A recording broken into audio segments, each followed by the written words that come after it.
Hello, my name is Tiana Howard, and I'm a sophomore here at UNCG and the Ashby Residental College. Today, I'm presenting my capstone project for the representation of disabilities on film and television.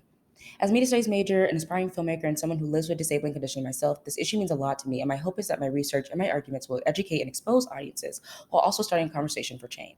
A little introduction and background into my research. As we all know, representation matters. This is a sentiment that's been echoed throughout the entertainment industry for the last 100 years, but what does this mean exactly?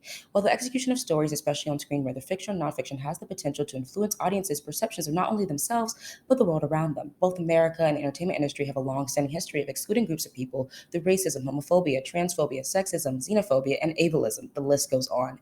And while we've seen progress in the last few years, now is not the time to slow down at all. People with disabilities are still immensely underrepresented in front of and behind the camera. And for what little representation there is rarely accurate or genuine. There is power in representation as it can inform audiences of real life issues, to stigmatize and normalize disability, and bridge a gap of solidarity between non disabled and disabled audiences. Representation is not solely for individuals who identify with a person or group portrayed on camera or on screen. It also serves as a tool to expose and educate audiences to the authentic diversities of life different from their own. In my research, I analyzed how the lack of education and the abundance of misinformation surrounding disabilities contributed to a limited view of normalcy in society and the exclusion of different types of disabilities and the diverse populations who live with them.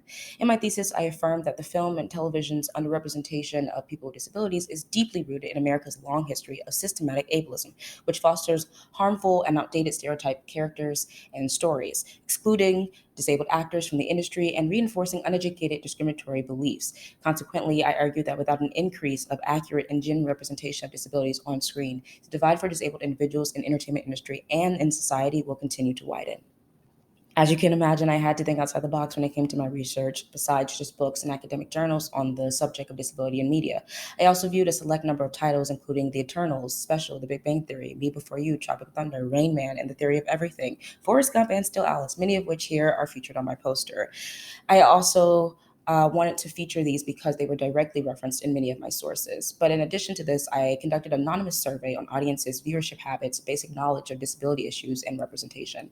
In my research, I referenced a recent report from the Centers of Disease Control, where in 2020 they reported that 61 million of all adult Americans were living with some type of disability. That is 26% of the American population. In my survey of 24 participants, to my surprise, only 41.7% guessed the correct number. These results in my research backed one of my arguments that most of the public does not know about adequate and does not have exposure to disability issues and representation.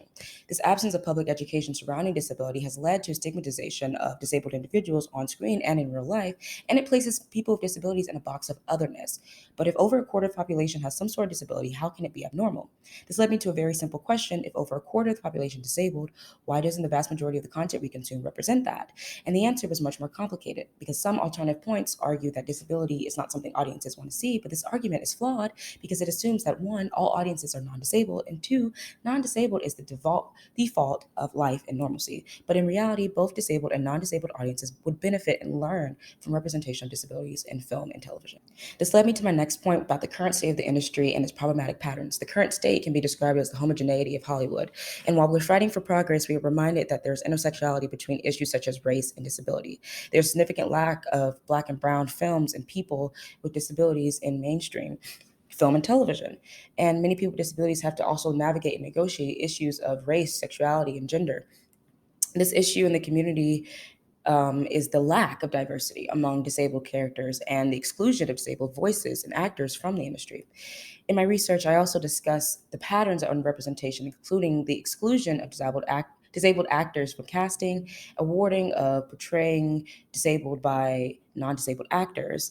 And disability is not a costume, nor is it something that someone can easily cure or take off or overcome. And for many, it is just a part of normal life. And there has to be more involvement in listening to disabled voices to create representative stories. This means casting actors who actually have disabilities in disabled roles. In concluding my research and moving toward a normalized future of disability on screen and in society, I firmly believe that the work that needs to be done to dispel discrimination and the exclusion cannot be the sole responsibility of the disabled community alone, but non-disabled audiences and creators as well. For people with disabilities, it's not just art, it's life. Normal does not look like one thing. Being non-disabled is not the default, nor is it the norm. For over a quarter of the population, disability is their normal. Education and empathy are pathways to solidarity and activism. Authentic and accurate representation for disabilities challenges Hollywood's long history of homogeneity, and it will bridge a gap between non-disabled and disabled audiences. Exposure to diverse and disabled characters and stories and creators can combat that misinformation and discrimination patterns that we have in society and get away from this idea of otherness and also contribute to accessibility on and off screen.